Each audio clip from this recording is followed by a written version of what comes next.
Hello students, welcome to literature story. आज हम discuss करने वाले हैं लिटरेरी क्रिटिसिज्म के next part classical literary criticism को। इससे पहले हमने डिस्कस किया था लिटरेरी क्रिटिसिज्म के मीनिंग को, हिस्ट्री को और उसकी जो टाइमलाइन है और उसके डिफरेंट फॉर्म्स हैं उनको हमने डिस्कस किया था। आज हम प्लेटो को डिस्कस करने वाले हैं, उनके व्यूज़ जो आर्ट के लिए उन्होंने दिए थे, जो उन्होंने पोइट्री के लिए कहा था, आज हम उनको डिस्कस करने वाले हैं। बहुत ही अच्छे से हम डिस्कस करने वाले हैं और बने रहिएगा हमारे साथ। और चलिए शुरू करते हैं।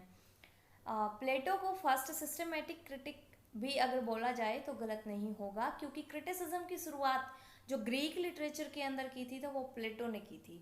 और इन्होंने अपनी बुक, बहुत ही इम्पोर्टेंट एक इनका वर्क है रिपब्लिक, और इन्होंने रिपब्लिक में अपने व्यूज़ दिए थे, पोइट्री को क्रिटिसाइज किया था या फिर क्रिटिसिज्म की थी।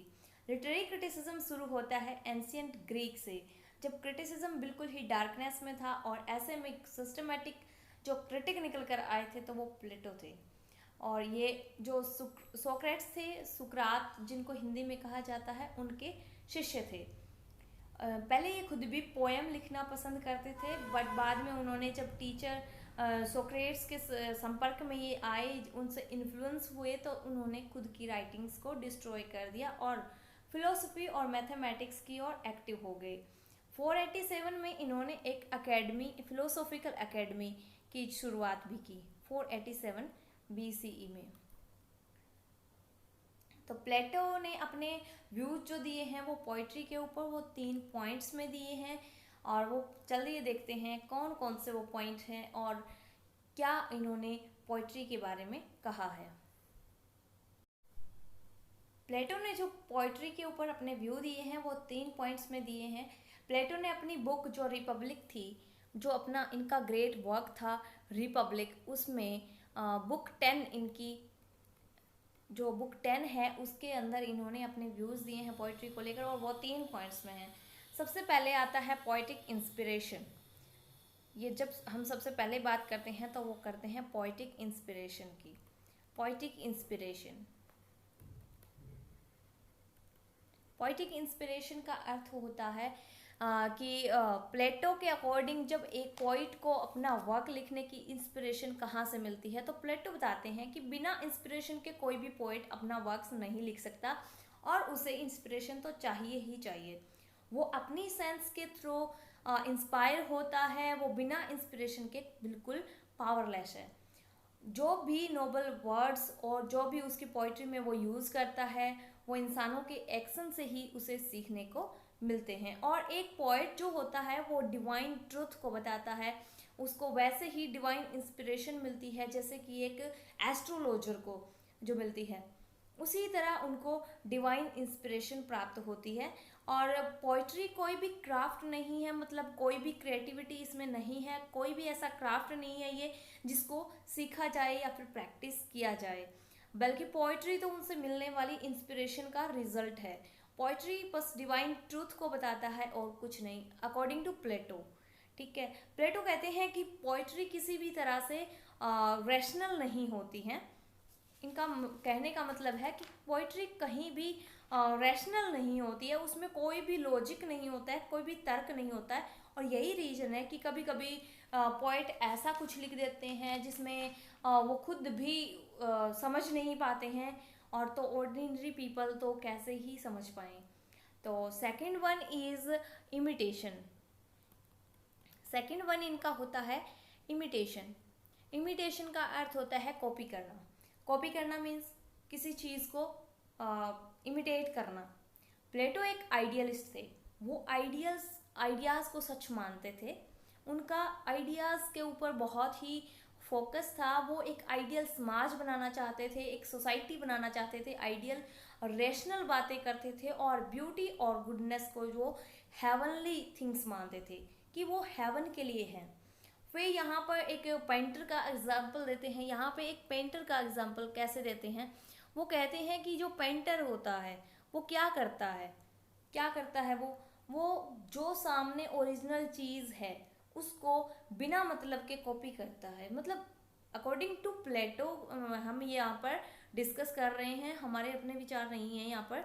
यहाँ हम इमिटेशन की बात करते हैं प्लेटो की, कि प्लेटो ने कैसे पोइट्री को क्रिटिसाइज किया है 3 पॉइंट्स में। कि फर्स्ट तो पोइटिक इंस्पिरेशन है, सेकंड है इमिटेशन। इमिटेशन जैसे कि एक पेंटर करता है, ओरिजिनल कोई चीज़ है उसकी वो कॉपी करता है और उसके ऊपर पेंटिंग करता है। उसी तरह से जो पोएट होते हैं वो अपने आसपास की जो एक्शंस हैं उनको कॉपी करते हैं और उस चीज़ों को बिना मतलब की चीज़ें बोलते हैं। पोइट्री को पेंटिंग से कंपेयर किया जाता है और वो कहते हैं कि बिना उन चीज़ों की रियल वैल्यू जाने कोई कॉपी कर रहा है तो उसकी ये लैक ऑफ नॉलेज को शो करता है।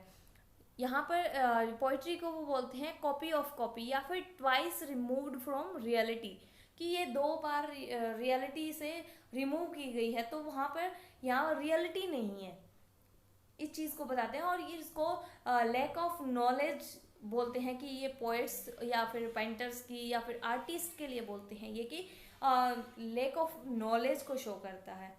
Third one is condemns of poetry on 3 grounds. तो यहाँ पर प्लेटो 3 तरीके से यहाँ पर अगेंस्ट पोइट्री बोलते हैं। कि पहला तो इनके पास पोइटिक इंस्पिरेशन होता है, कैसा होता है वो आपको पता ही है, कि एस्ट्रोलॉजर जो होते हैं उनके जैसा इनका इंस्पिरेशन होता है। Second one is emotional appeal of poetry है, कि बहुत ही ज़्यादा इमोशनल थिंग्स बताते हैं। कि एक जो पोइट्स होता है वो जो दिखाता है कि इमोशनल अपील, उसमें कोई रीज़न नहीं होता, ओनली इमोशंस को अपील किया जाता है। Its picture of life are therefore misleading, कि ये मिसलीडिंग पिक्चर लाइफ की दिखाते हैं। और जो पोइट्री होता है वो प्रोडक्ट होता है किसका, इंस्पिरेशन का, और इनके पास तो कोई रैशनल इंस्पिरेशन होती ही नहीं है। ये व्यूज़ प्लेटो के हैं। और प्लेटो इलस्ट्रेट करते हैं कि ट्रेजिक पोइट्री जो होती है, ट्रेजिक पोइट्री के रिगार्डिंग ये दिखा रहे हैं कि इमोशनल जो अपील है वो बहुत ही रीडर्स को है ना, मतलब बहुत ही ज़्यादा ग्रीफ, पिटी और इस चीज़ को दिखाती है। और उनका जो उनके जो हर्ट्स होते हैं उनमें वो पिटी ग्रो करती है, और ये बहुत ही सफरिंग को दिखाता है। और पोइट्री जो फीड्स करती है the passion and let rules them. Next one is non formal characters.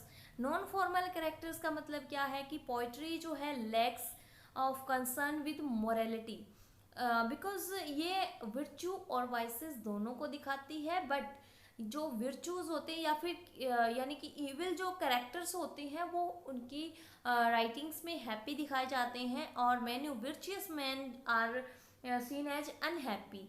तो जो विक्ड पर्सन होते हैं, जो विक्डनेस होती है वो प्रॉफिटेबल दिखाई जाती है, और ऑनेस्ट जो होता है वो हार्मफुल यानी कि ग्रीफ के साथ डील करता हुआ दिखाया जाता है। और नेक्स्ट वन इज़ कि इनके जो राइटिंग्स में गॉड दिखाए जाते हैं या फिर हीरो दिखाए जाते हैं वो भी ऑब्जेक्शनेबल होते हैं, यानी कि वो भी एक तरीके से कि गॉड्स को प्रेजेंटेड किया जाता है एज ए अनजस्ट या फिर रिवेंजफुल, कि वो बदला लेते हैं, या फिर गिल्टी दिखाए जाते हैं। हीरोज़ को भी फुल ऑफ प्राइड या फिर एंगर दिखा दिया जाता है, या फिर फुल ऑफ ग्रीफ दिखा दिया जाता है। तो सच literature crafted both the citizen and the state.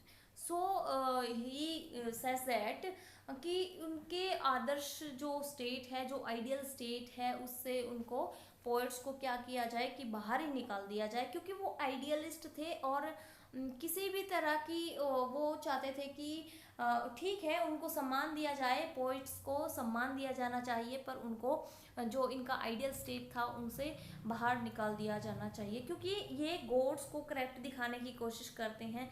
जैसे कि होमर की इलियड और ओडिसी में दिखाया गया है कि, और वो बच्चों को स्कूल में उस टाइम पर, एंशियंट टाइम पर वो स्कूल्स में लगाई जा रही थी, पढ़ाए जा रहे थे। तो वो कह रहे थे कि इसका जो इफ़ेक्ट है वो जो चिल्ड्रन है उनके ऊपर गलत पड़ता है। नेक्स्ट वो कह रहे हैं कि इंटेलेक्चुअल जो इनका नॉलेज की जो कमी दिखाई जा रही है, कि इस तरह की वो रिप्रोडक्शन करते हैं जो भी पोइट्री है या फिर राइटिंग्स लिख रहे हैं उसका, उसमें लेक ऑफ इंटेलेक्चुअल नॉलेज की कमी है, क्योंकि वो कहते हैं कि रियलिटी की बजाय जब इल्यूजन में जीते हैं ये पोइट्स, और ओनली सरफेस की चीज़ों को कॉपी करते हैं, इसलिए पोइट्री को स्कूल के क्यूरिकुलम में शामिल नहीं किया जाना चाहिए। और प्लेटो की जो कुछ अचीवमेंट्स भी थी, ऐसा नहीं है बिल्कुल ही कि प्लेटो ने ओनली अगेंस्ट ही बोला है। उन्होंने उस टाइम पर जो एंशियंट टाइम पीरियड पर जैसी सिचुएशन थी और जिस तरह के लिटरेचर या फिर राइटिंग्स जो लिखी जा रही थी उनके ऊपर अटैक किया है। ऐसा नहीं है ऑल पोइट्री के ऊपर उन्होंने अटैक किया है, नहीं, तो उन्होंने अपने टाइम के अकॉर्डिंग उन्होंने उस पर अटैक किया है। देन इन्होंने क्या किया है कि फंक्शंस बताए हैं पोइट्री के, कि कुछ फंक्शंस हैं जो कि हम डिनाई नहीं कर सकते हैं। Also poetry's function are there some important not separated from morals, कि ये मॉरल्स से अलग नहीं की जा सकती हैं, इनमें मॉरलिटी दिखाई जानी चाहिए, इमोरल नहीं दिखाया जाना चाहिए। अगर ये मॉरल दिखाई जाए तो बहुत ही अच्छा ये कार्य कर सकती है इन सोसाइटी।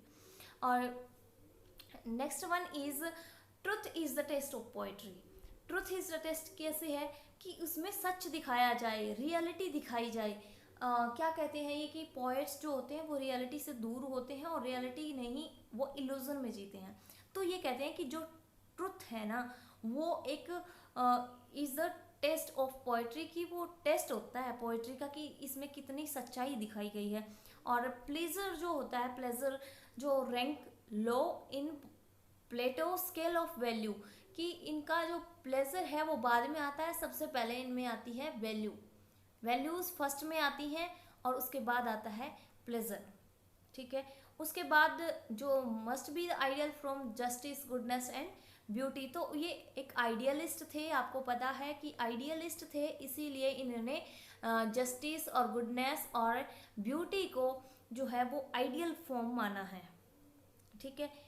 नेक्स्ट उनका क्या है कि उन्होंने ड्रामा पे भी कमेंट किए हैं। ऐसा नहीं है कि उन्होंने ओनली ऑन की पोइट्री पे ही कमेंट किया है, नहीं, ऐसा नहीं है, उन्होंने ड्रामा पे भी कमेंट किया है। तो हम करते हैं कि ड्रामा पे उन्होंने क्या comment. Plato's observation on poetry is equally applicable to drama. Why this is applicable on drama also?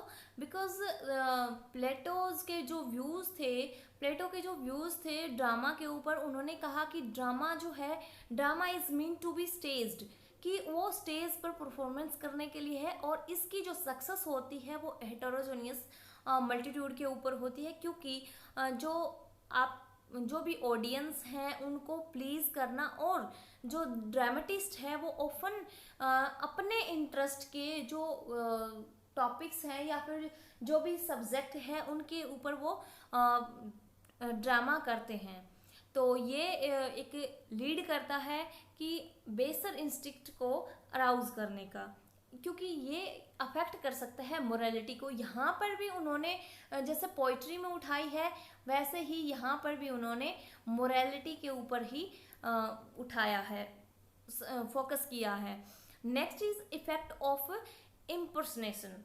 Impersonation का मतलब क्या है कि इम्पर्सनेशन की उन्होंने ड्रामा में इविल कैरेक्टर्स और जो एक्टर्स हैं उनको क्या दिखाया गया है कि जो एक्टर्स हैं जो फिर हीरो हैं वो क्या करते हैं, वो बहुत ही ज़्यादा पिटी कंडीशन में होते हैं, हीरो बहुत ज़्यादा सफ़र करता है, और जो इवल कैरेक्टर्स होते हैं वो ज़्यादा हैप्पी दिखाए जाते हैं। ट्रेजिक और कॉमिक प्लेजर, और रियली इट्स जो इम्पर्सनेशन, इफेक्ट ऑफ इम्पर्सनेशन है उसमें क्या है कि it's represses the individuality and leads to the weakness of character. वही बात आ गई ना, जैसे कि उसमें विर्चू को सफरिंग दिखाया गया है कि हीरो जो होता है वो बहुत ज़्यादा सफ़र करता है, और जैसे इनके ड्रामेटिक जो प्ले होते हैं उनमें क्या होते हैं, ट्रेजेडीज में क्या होता है, यही तो होता है कि हीरो होता है वो बहुत ही ज़्यादा सफ़र करता है और इविल कैरेक्टर होते हैं वो बहुत ही ज़्यादा हैप्पी दिखाए जाते हैं। तो ट्रेजिक और कॉमिक प्लेज में यही है कि एक तरफ एंगर, एनवी, फियर और grief, this feelings are human nature. ये कहते हैं कि ह्यूमन नेचर की जो मिक्सर है इन सब चीज़ों का, और ये फीलिंग्स होती हैं वो पेनफुल होती हैं उनके द्वारा, और they afford pleasure when indulge in excess. तो यहाँ पे प्लेटो कहते हैं कि नो कैरेक्टर इज कॉमिक, कि इनका कहना है कि no character is comic unless he is lovable, कि कोई भी कैरेक्टर जब तक कॉमिक नहीं होता है जब तक वो लवेबल ना हो। तो इन्होंने कहा कि जब तक वो आपको हंसाने में या फिर लाफ्टर में सक्सेस नहीं हो सकता जब तक वो लवेबल ना हो। नेक्स्ट उनका ऑब्जर्वेशन ऑन स्टाइल है। प्लेटो ने किया lays down a few principles on good speech. तो गुड स्पीच के ऊपर कि उन्होंने स्टाइल्स कैसा होना चाहिए, तो उन्होंने प्रिंसिपल दिए हैं गुड स्पीच के लिए। एंड द प्रेजेंटेशन, उन्होंने कहा कि जो स्पीकर है उसको स्पीकिंग आर्ट का पता होना चाहिए, और द प्रेजेंटेशन जो है उसमें एक ऑर्गेनिक यूनिटी होनी चाहिए, उसमें एक बिगिनिंग होनी चाहिए, एक मिडल होना चाहिए और एक एंड होना चाहिए। और जो स्पीकर है उसको एक नॉलेज होना चाहिए ह्यूमन साइकोलॉजी का। और ये उन्होंने ऑब्जर्वेशन ऑन स्टाइल के बारे में कहा है। और जो लास्ट में हम कर रहे हैं कि प्लेटोज जो इसका समअप कर रहे हैं, प्लेटो एक discerning critics in both poetry and drama. In his attacks on poetry, he exhibits a thorough insight into its nature, function, and methods. He insists on truth as the test of poetry. He says poetry is twice removed from reality. He disapproves of non-moral characters of poetry. He makes a distinction between the function of poetry and that the philosophy. प्लेटो ने यहाँ पर views दिए हैं अपने drama के ऊपर, क्योंकि प्लेटो की जो ऑब्जर्वेशन थी वो इक्वली एप्लीकेबल थी एज वेल एज पोइट्री, तो as well as drama also. So drama में भी उन्होंने फ्यू मोर थिंग्स उठाई थी, लाइक ड्रामा जो है इट्स अपील टू ए बेसर इंस्टिक्ट।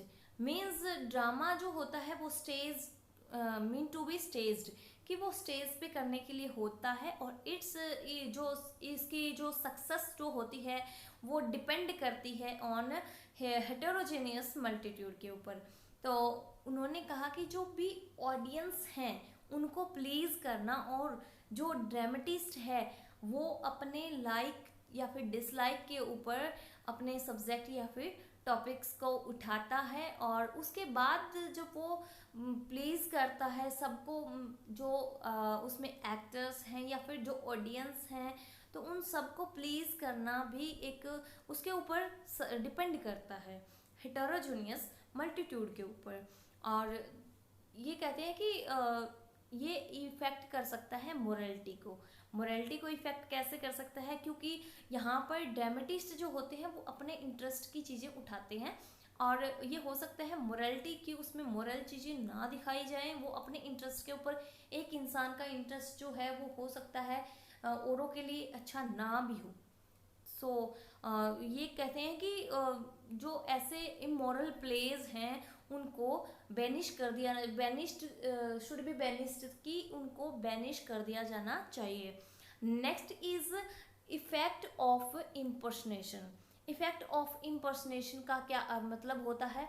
इफेक्ट ऑफ इम्पर्सनेशन का मतलब होता है कि जो इविल कैरेक्टर्स हैं और जो एक्टर्स इम्बाइब वॉइसेस जो हैं, क्योंकि ये हार्मफुल होते हैं, इनकी नेचर जो है वो हार्मफुल होती है। इम्पर्सनेशन मतलब जो कैरेक्टर्स दिखाए जाते हैं, जो हीरोज़ दिखाए जाते हैं, उनको हमेशा ही क्या दिखाया जाता है, उनको ये दिखाया जाता है कि वो सफ़र कर रहे हैं, जैसे कि ट्रेजिडी में दिखाया जाता है, या फिर ट्रेजिक जो ड्रामा होता है, ट्रेजिक जो प्ले होते हैं, उसमें क्या दिखाया जाता है, यही तो दिखाया जाता है कि जो हीरो है वो बहुत सफ़र कर रहा है, और जो इविल कैरेक्टर्स होते हैं वो बहुत ही हैप्पी दिखाए जाते हैं उसमें, और वो सब कुछ आराम से रह रहे हैं, बट जो हीरो है वो सब कुछ सफ़र कर रहा है।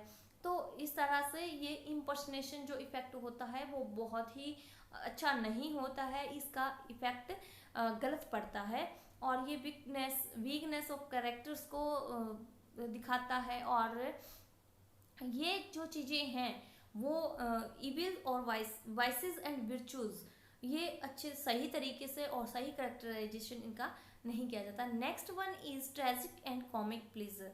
ट्रेजिक एंड कॉमिक प्लीजर में जो प्लेटो ने ट्राई किया है to answer the constitutes tragic pleasure, कि ट्रेजिक प्लीजर होता क्या है, बट उसकी जो एक्सप्लेनेशन है वो साइंटिफिक नहीं है। वो कहते हैं कि ह्यूमन नेचर जो है वो एक मिक्सचर है। किसका मिक्सचर है? एंगर का, ग्रीफ का, या फिर फियर का, और इन्होंने बोला कि एनवी का वो मिक्सचर होता है। सो उनकी जो एक्सप्लेनेशन है कॉन्स्टिट्यूट्स ट्रेजिक प्लेजर के प्रति, तो वो एक साइंटिफिक नहीं है, और they afford pleasure when in excess. So इन्होंने कहा कि it please a man to be angry और टू बी ऑन विपिंग। इसका मतलब क्या है कि आपका जो प्ले है वो किसी भी इंसान को प्लीज कर सकता है, a man to be angry, और या फिर कोई ट्रेजिडी को देखकर रोने भी लग सकता है, ट्रेजिक हो सकता है। और कॉमिक प्लीजर तब तक नहीं होता है जब तक वो कैरेक्टर लवेबल ना हो। नो, उनका प्लेटो का कहना है कि no character is comic unless he is lovable. So we deliver pleasure from such a man only if we love him.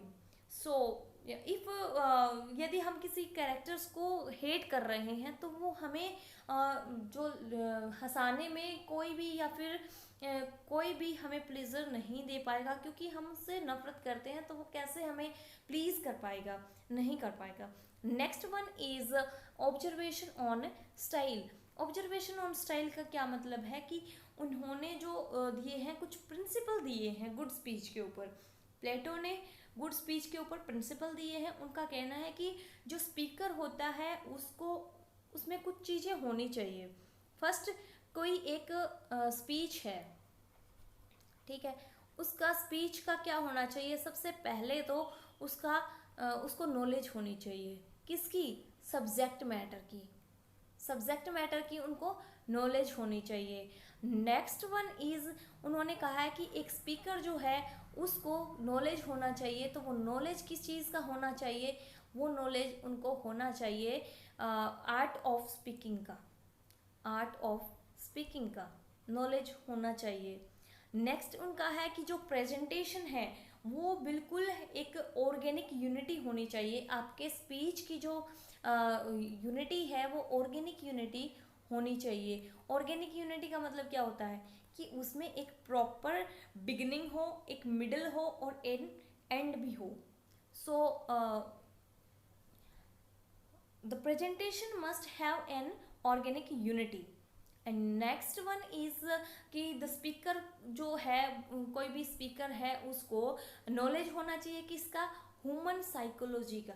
Human psychology का भी उसको नॉलेज होना चाहिए। और ये जो प्रिंसिपल हैं वो बिल्कुल इक्वली ट्रू है in the case of written words. जो स्पीकिंग में है वही रिटन में भी इक्वली अप्लीकेबल हैं। सो ये थी आपकी प्लेटो की criticism on poetry and drama. और आपके इनमें से कोई भी क्वेश्चन पूछा जाएगा तो आप इनमें कोई भी कंफ्यूजन नहीं है मेरे हिसाब से, मेरे अकॉर्डिंग कि I hope there is no doubt in Plato's criticism. And now we will discuss in next lecture Aristotle.